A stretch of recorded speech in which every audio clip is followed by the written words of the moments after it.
Hello guys, and welcome back to my channel.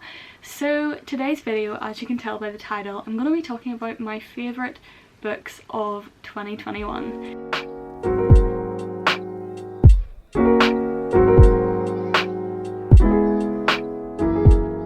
So I do realise it's currently mid-February, so I'm maybe a little bit late with this video. The books can still be read. It's not like they had to be read at the start of the year. They'll still be worth reading.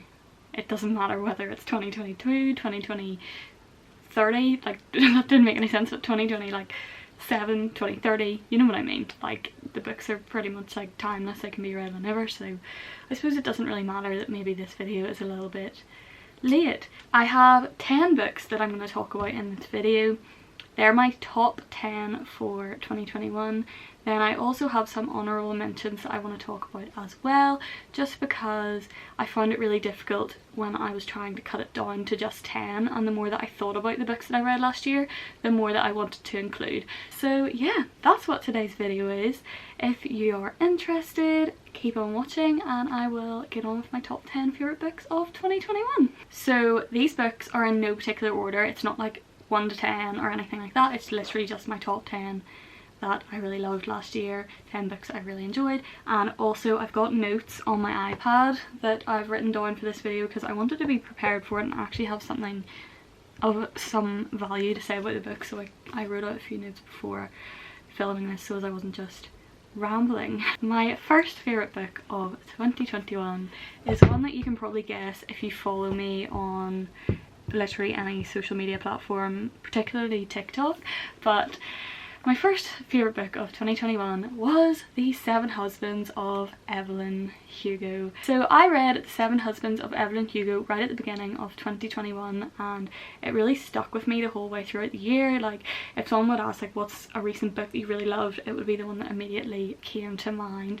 even though maybe I read it like 6 months prior or whatever, but it was really just such a whirlwind story that I was really able to get lost in and really just sort of stayed with me.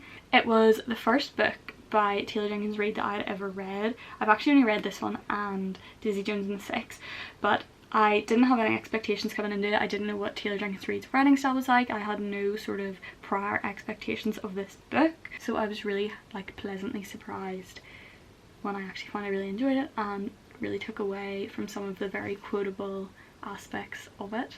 So The 7 Husbands of Evelyn Hugo tells the story of an elderly actress, Evelyn Hugo obviously, who was a star of the silver screen sort of during Hollywood's golden era. We hear, sorry if I'm looking down, I am reading this off my iPad just because it gives me more confidence than just sort of splurting it out. So we hear the story from Evelyn's perspective as she tells the story of her life and her journey through Hollywood to a young journalist who is commissioned to write her biography. So Evelyn has specifically asked for this young journalist and we aren't sure why throughout the whole entire book until the end. It is revealed at the end, but I'll not say too much. So personally, I really love these kinds of stories that go into like the gritty, like darker nature of Hollywood, the darker side of celebrity, all the like seedier side of like Hollywood culture and all that. Obviously it's not a factual telling, it is a fiction, but I just really enjoy that sort of style of book and that kind of story. This world that is portrayed as perfect and beautiful and glamorous is actually crumbling from within. I suppose it's kind of like a Gatsby-esque theme in that way. As I mentioned earlier, this book has some incredibly quotable paragraphs. It's very sort of like feminist in its trope. There are some criticisms around it being sort of white-centered feminism and sort of ignoring sort of the intersections of feminism and feminism from different groups of women. I think Evelyn Hugo is meant to be Cuban, but she is white passing, and there have been some criticisms around it maybe being a little bit stereotyping of that, so I think that's something to bear in mind if you are reading it. But overall I thought it had some really interesting observations on feminism throughout like the mid to late, like the early, mid and late sort of 20th century, especially in that Hollywood frame when there was a lot of misogyny and women were sort of just viewed as objects to sell and as not really, yeah, just the way that women were portrayed in that sort of media era. I really loved the narrative structure of this book. We had Evelyn narrating her story, and then we had like newspaper clippings, and we had Monique, the journalist, putting in her interjections throughout. It really kept me hooked, and obviously having that mystery of why Monique specifically was chosen as a journalist was really like gripping and really kept me like wanting to find that out. And like I was shocked when I discovered the connection. Yeah, I don't want to say too much for fear of spoiling this book, because I feel like before going into it I wasn't aware of what the story would be, and ended up really enjoying this. But I'm just going to say that I really love the way Taylor Jenkins Reid writes her characters. I think she shows like the feelings and flaws of humanity very well, especially like some of the characters in this have some pretty major flaws, but you still kind of empathise with them and see them as human. So yeah, I just really enjoy the way Taylor Jenkins Reid's write characters, and I think she did it a lot better in this than she maybe did in Daisy Jones and the Six, for anybody who has read both. Okay, so the next book that I loved in 2021 is On Beauty by Zadie Smith. So this was my first ever book club pick for No New Books Club, and there were very mixed feelings on this. Like some people really enjoyed it and others really didn't, but personally I really liked it. So On Beauty is the second book I've ever read by Zadie Smith, and I think of the two this was definitely my favourite. The other one that I've read is Swing Time, and to be honest, at the time when I read it I was very busy with university work and ended up reading it very patchily over a period of about 6 months.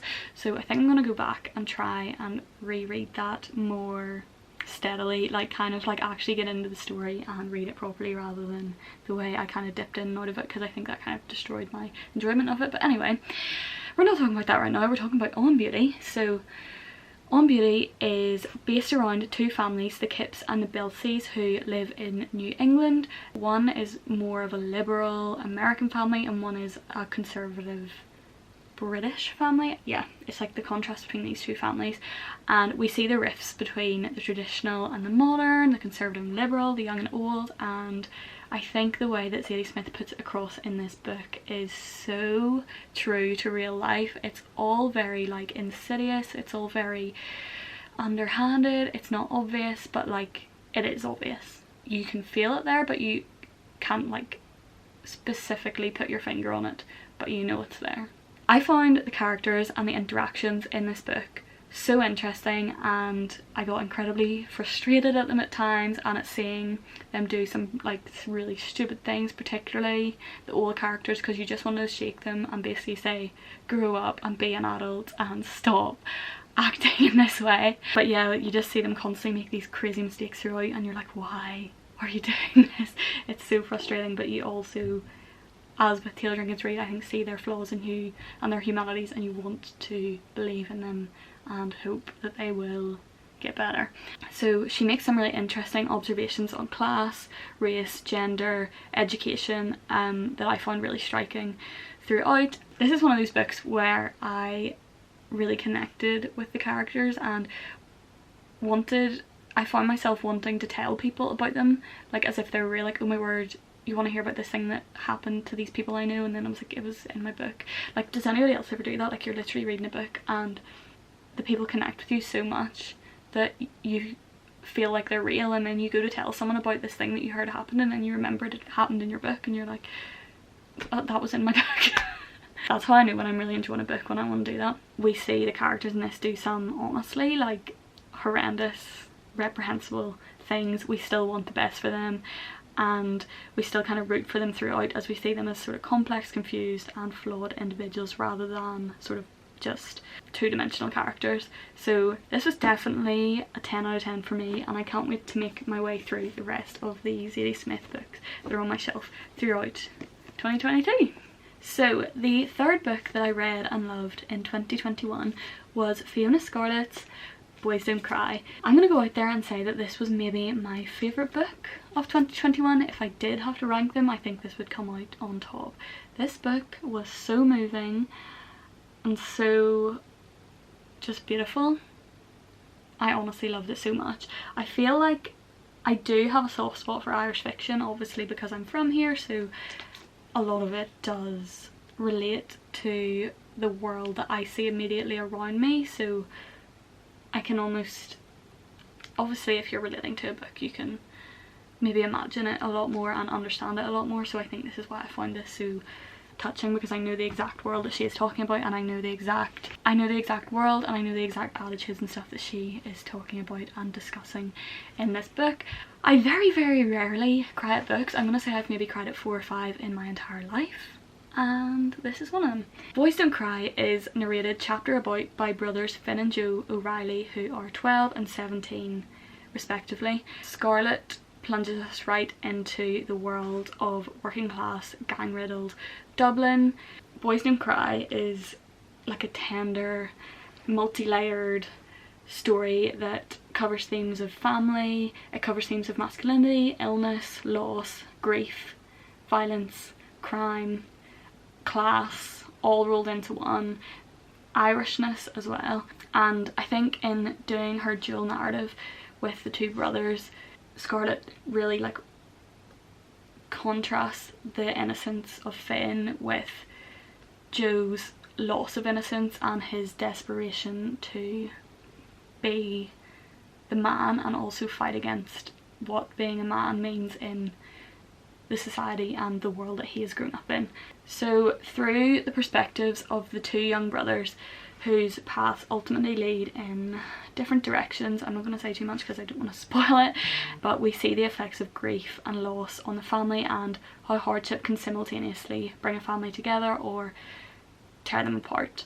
We see generational mistakes and patterns repeating themselves even when the initial intention was for good. What she doesn't do is create any kind of like cliche narratives that make us cringe at the lack of reality laid out before us on the page. I felt like everything in this book could be something that you see on the news or that a real story that you hear from like your neighbour going on around the corner.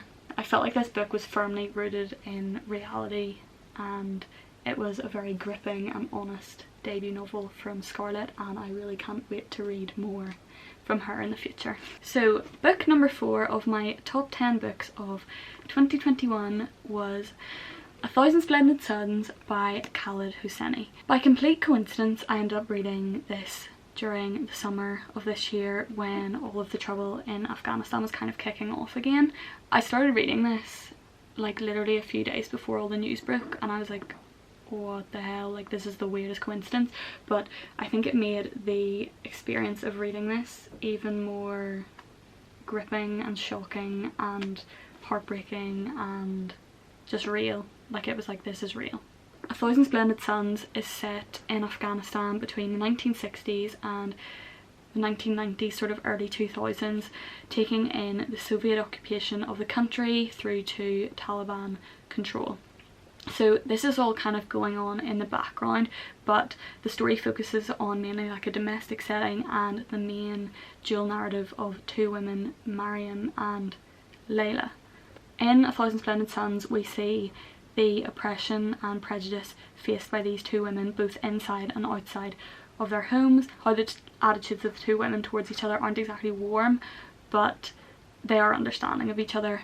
From what I've read, there are some issues with Hosseini's work on this. I think that's something to bear in mind if you're reading it, but I think it's always important to remember that this is a fictional tale and it's taking elements of the real world into it rather than being a correct representation of what Afghanistan is completely like. I think if you want to know that, it's definitely more important to read memoirs and non-fiction works. In this fictional tale, we see the two women face abuse and prejudice but still display such strength of character throughout. When you see what these two women and many of those around them are facing and have had to face throughout their lives, and it really sort of reminded me of the importance of feminism for other women who aren't as lucky as I am to be born in a country where I can get educated and get a job and live the life that I actually want to live. unfortunately, like, that's not the case for a lot of women even to this day. Many people have also recommended I read Khaled Hosseini's other works, including The Kite Runner and The Mountains Echoed, I think it's called. So I have them both on my shelf somewhere, and I'm gonna read them both this year. But I feel like I really need to be in the correct sort of emotional place to read them, and I've read quite a lot of heavy fiction recently, so I'm in the mood for something a little lighter, but I will get round to them this year. Okay, so book number 5, we're halfway through. Book number 5 on my list of favourite books from 2021 is Anne of Green Gables. So I was kind of late to the party with this one, considering I didn't read Anne of Green Gables until I was 23. My younger self would have loved this, and I mourn for the years that I didn't enjoy this as a child. I was lucky enough to be sent this gorgeous edition in a book swap that I did on Instagram, and I was like, it's about time I read this, because to be honest, Anne of Green Gables was massively recommended for my personality type, so I was like, well, yeah, let's give it a read and see what we think. And yeah, they were right. I really love this book. This is another one of the 4 or 5 books that I've read in my life that made me cry my eyes out. I did not expect that to happen, but it did. And if you've read it, I think you'll know when it happened. And I'm not going to say in case anybody hasn't read it and I don't know the story, because I don't want to ruin it for them. But I was lying in bed at about 2 AM and there's actually a really funny picture of me and my camera roll literally bawling my eyes out because of this book. I love this book so much. It is such a comforting, inspiring and wholesome read. Anne is such a lovely character. Like, I want Anne to be my friend, or do I want to be Anne? I don't know, one or the other. But the whole sort of pastoral setting of Prince Edward Island in the early 2010s makes this the perfect book to read around like spring, early summertime, just as like we're coming into that really nice time of year, and it just gave me a really warm, comforting feel and took me back to my own childhood. So I really love the sort of feminist messaging of this book, especially for the time when it was written, and the idea that it's okay to be yourself even in a world that tells you you have to be a certain way. So after I read the book, I also watched Anne with an E on Netflix and literally loved that series so much. I cried at it as well. But it is slightly changed. It does deal with some more modern issues and prejudices, which I quite like the way they did that.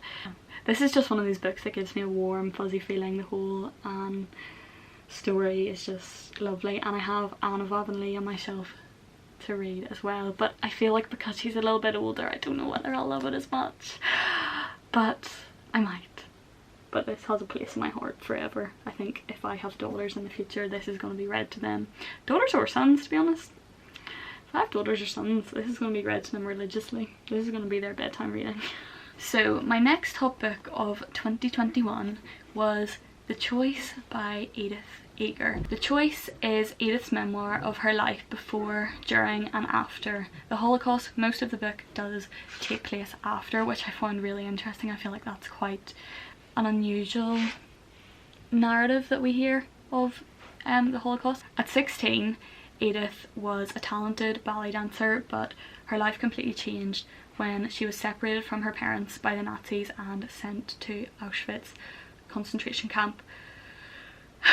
In Auschwitz, she comes face to face with some of the most horrific experiences and the evil of humanity that you could literally ever imagine. Like, in this book, she is forced to dance in front of Joseph Mengele, and I'm like, oh, it's just unimaginable. Like, I don't even have the words to even describe what that must have been like. It's like a horrifying, it just continually like horrifies me to even think about. So yeah, as I was saying, like, no matter how much I read about the Holocaust, like, I constantly learn something new. I'm constantly shocked and I'm constantly horrified at the stories that I read, and just seeing what these people were put through at the hands of others is just, it's honestly unimaginable. Like I can't imagine living in a world where you're just not even viewed as human, and you're like literally like constantly in fear for your life. But yeah, as I was saying, like although Edith's story is incredibly harrowing and devastating, much of the book centres around her life after the Holocaust, and it actually comes to be a very inspiring story. We see how she readjusted to society and made a life that she enjoyed. Like she had to always live with that grief and that loss and everything she went through, but she continued to keep moving forward. She goes on to become a successful psychologist, and her hopefulness and strength of character completely shines throughout this whole book, and it's honestly such a thought-provoking and inspiring read, and it really made me think about like all the minor inconveniences that I've gone through in my life that I complain about, and I'm like, look at everything this woman has done and look what she went through. So yeah, I would 1,000,000% recommend this. She has another book as well, so she has The Choice and The Gift, I think is her other book, so I really want to read it as well. So number 7 on my top 10 books of 2021 is The Salt Path by Rainer Wynn. So this is another non-fiction book that I absolutely fell in love with. So it is written by obviously Rainer Wynn, who tells the story of when she and her husband Moth lost their home due to a bad investment and ended up facing homelessness when they were in their 50s. So not only that, but Moth has also recently been diagnosed with a terminal illness, a degenerative illness, which impacts upon many of his abilities to kind of do everyday things. So with nothing left to lose, the couple decide to embark on the 630-mile southwest coast path from Somerset to Devon, which is a feat of like 630-mile walk. So the book deals with the dehumanising attitudes towards homelessness in the UK and how it's kind of like looked upon and discriminated against, and like the attitudes that a lot of people have when they discover that someone is homeless, and even like the homelessness statistics that are put forward in this book are honestly shocking, and I'm like, how does the UK have this attitude towards homelessness? But it also deals with like the natural world and the ability of the natural world to heal you and remind you that you exist even if society is acting like you don't. So it also deals with the relationship between the husband and wife, who share so much love but also so much grief in their years of marriage together and everything they're kind of going through at the minute. We see throughout the Salt Path how their journey along the coast path helps them come to terms with that and just continue to enjoy life and believe in life again and their ability to be with each other and their love for each other. Lastly, Wynn's descriptions of the natural world were so beautiful and real that I could see in my mind everything that she was describing. Even though she didn't hold back at all in describing how difficult the walk was, it actually made me really want to go and see all the like amazing sights that she talks about. And I was like looking at pictures and I was like texting Nat, I'm like, we need to go here, like this place looks amazing.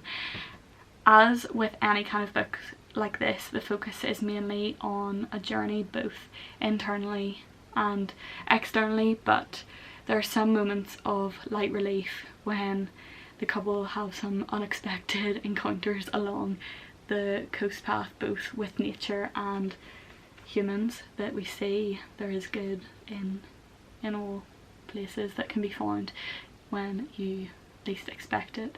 So yeah, this is another book that I really loved reading in 2021. So book number 8 is Such a Fun Age by Kylie Reid. So I feel like this is one that a lot of people have loved throughout the last couple of years, and I am firmly on that train. So I read Such a Fun Age right at the beginning of 2021 and I honestly loved it so much. It was very timely for everything that's been happening over the past while, and I really saw it reflected in the real world. So yeah, Such a Fun Age follows the story of Amira, who is a young babysitter looking after the child of a blogger called Alex Chamberlain. So Amira is black, Alex is white. That's important to the story, which is why I am mentioning that. So it starts with an altercation between a security guard at a local supermarket who pretty much accuses Amira of kidnapping the child. From there we see the story unfold as we get to know each of the characters more and more, and it was such an interesting novel that created such a gripping social commentary on racism and the shifting narrative of racism, as it almost focused on which white person in the novel could be the most woke rather than actually doing the right thing or listening to Amira and what Amira actually wants and giving her a chance to actually be seen as a person. So I think a lot of the power of this book is what is left unsaid, so like the subtle glances, the awkward social interactions. Again, as I mentioned with Zadie Smith and Taylor Jenkins Reid, the characters are so real and flawed and each have their own backgrounds that influence their sometimes questionable actions and behaviours and their own sort of like belief systems. So you feel a certain amount of sympathy, I think, for pretty much all of the characters in this at certain points, but you also just want to shake them into reality and say stop worrying so much about how you are coming across and worry more about doing the right thing and actually trying to make the world a more equal and better place for everybody to live in, rather than trying to make it look like you're getting everything right. Like, be open to making mistakes and actually trying to do the right thing. So we're almost at the end. We're on to book number 9 of my top 10 books of 2021, and that is The Colour Purple by Alice Walker. So The Colour Purple is one of those books that I've literally been meaning to pick up for so long, like honestly years, and every time someone talks about it I'm like ashamed that I haven't read it yet because I've been meaning to read it for so long and I just hadn't. So I finally saw it in Manchester and I was like, right, it's time, I have to pick it up right now. So I bought it and started reading it while I was over there, and after hearing what everyone was saying about it, I was certainly not disappointed. This book was incredible and so sad but so hopeful at the same time. So it's really unusual in the way it's written. So it's written as like a series of short prayers, so each chapter I suppose begins "Dear God." So it's narrated by Celie and all of the chapters are her prayers, so I found that a really interesting way to place us into the story that we're hearing and actually hearing the intimate thoughts and feelings of Celie, who is a quiet, reserved protagonist. So yeah, it's such, as I said, a powerful and heartbreaking book, but also such a hopeful story that I think everyone should read at least once in their life. It deals with issues of racial prejudice, injustice, domestic abuse, sexuality, female relationships, religion, family. Literally so much is packed into this book, and in the way it's written, it's like the characters just again become so real to you and you can feel their feelings so sort of viscerally. I think especially with Celie through her prayers, like you're seeing her most intimate thoughts and feelings that she isn't able to show outwardly and is only able to show to her God. I think by seeing her innermost thoughts we see how much of a strong character she is, and we see her personal growth throughout the book, which is so inspiring. And we have finally arrived at our last stop on this train journey of books of 2021, and we are here at book number 10 of my favourite books of last year. And last but certainly not least is Maya Angelou's I Know Why the Caged Bird Sings. I honestly don't even know where to begin with this book. I Know Why the Caged Bird Sings is Maya Angelou's memoir of her life between the ages of 7 and 14 as she grows up in the American South in the 1930s. It was heartbreaking, shocking, inspiring, hopeful, painful, honest, beautiful, all all the adjectives rolled into one. Maya Angelou is honestly one of the most inspiring feminist voices I've ever come across, and I'm not really sure why we aren't taught about her more in school.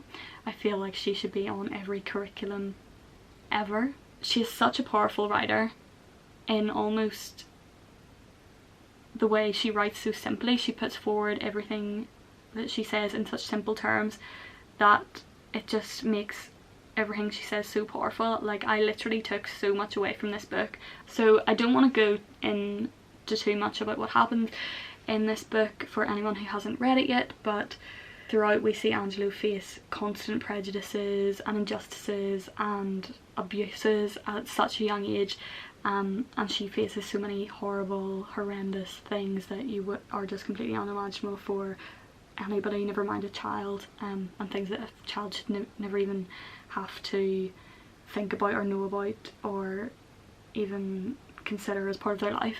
And she just handles it all with such a clear mind and so much dignity, and it's honestly just incredible how courageous and determined, and she just has so much vitality to keep going, even when she is facing so much horrendous outside influences and the way she is sort of treated and the things she has to deal with. Again, her strength of character just completely shines throughout, and she's honestly just such an inspiring woman, and this is one of the best books I've ever read. So yeah, I would highly recommend this for anybody. Such an important book, and as I said, should be on our school curriculum, and I'm not really sure why it's not. Okay, so as I mentioned at the start of this video, I do also have some honourable mentions that I didn't include in my top 10, but I also really enjoyed from last year. So I'm just going to quickly run through them now because I feel like this video is already pretty long, and honestly, well done to you if you've made it this far, because if it was me, I probably wouldn't have. But yeah, I'm just going to run quickly through my honourable mentions. There are 6 of them here. I'm not going to talk about them too much because, as I said, this video is already pretty long. So I'm just going to mention them, and if you want to know about them, you can always go and look them up if you want to find out more. So here they are, my 6 honourable mentions from 2021. So first up we have The Goldfinch by Donna Tartt. This is a hefty book. I didn't realise how long it was when I first picked it up, but it's quite long, but it's very gripping and a really great story, and would highly recommend, and I can't wait to read more Donna Tartt in 2022. Then next up we have Peach Blossom Spring by Melissa Fu. This is the first book I've ever read by her. I think it's a debut novel. I was part of the tandem read along for this, and I didn't know what to expect. Literally no idea going into this what it was, and it was honestly incredible. Read it when it comes out. I think it comes out in March. Yeah, 17th of March this year. Pick it up, read it. Really beautiful story. Learned a lot from this. Would highly recommend. Next up we have Lily King, Writers and Lovers. This is a Marmite book. Some people loved it, some people hated it. I related to it quite a bit, which is why I think I loved it. The first page of this book gripped me, and from then on in I was there. So yep, would highly recommend. Another one to pick up for 2022. I think Lily King has another new book coming out, so I can't wait for that as well. Then we also have the next book that is in my honourable mentions list is another Marmite choice, and it is V. Schwab, The Invisible Life of Addie LaRue. Yep, I loved it. Not too much to say about it, but it really gripped me. Loved the story, loved the characters. Some people loved it, some people hated it. I was in the loved it camp. Great story. Then the next book that I loved was Many Different Kinds of Love by Michael Rosen. So Michael Rosen is a children's author, but he ended up being in a coma with COVID, and this is a selection of poems from that time and all about that experience. It was just very sort of emotional and eye-opening look at something that we have all, I was going to say that we've all gone through for the past few years, something that we all have experienced in different ways over the past few years. So yeah, it's kind of a love letter to the NHS. It's kind of like just about an experience of what it was like to have COVID, but it's just a really, really great book. And then number 6 of my 6 honourable mentions is This Lovely City by Louise Hare. I didn't know what to expect going into this book. Really randomly, this is like a Fern Britain book club pick, and I picked it up in Tesco's, and honestly I was like, what? This book really, it deserves so much more hype. Really incredible book, all about the Windrush generation in 1950s London and racism they're facing and the prejudices and even the views of the police and all of that. It's also kind of like a murder mystery, which kind of kept me hooked to the page, and it was just a really great story, and I would also recommend. So yeah, there are my 6 honourable mentions from 2021. So yeah, there we have it, my top 10 books of 2021 with 6 honourable mentions. I hope you guys enjoyed this video. If you did, make sure to head down below and give it a massive thumbs up and subscribe, because I upload videos every Sunday. If you would like to see more book videos, I will do my best to put them out throughout the year, but please let me know down below if you would like to see them, because this really took quite a lot of work to do just from writing all the reviews, because as I said, I like to write down my reviews before I make the video, so I don't want to spend all this time making videos if you don't want to see them. So please let me know if you want to see more book videos kind of like this one, and I will happily make them. So yeah, I hope you guys enjoyed. If you did, you know what to do, and I'll see you next week for a brand new video. I love you guys so much. Bye!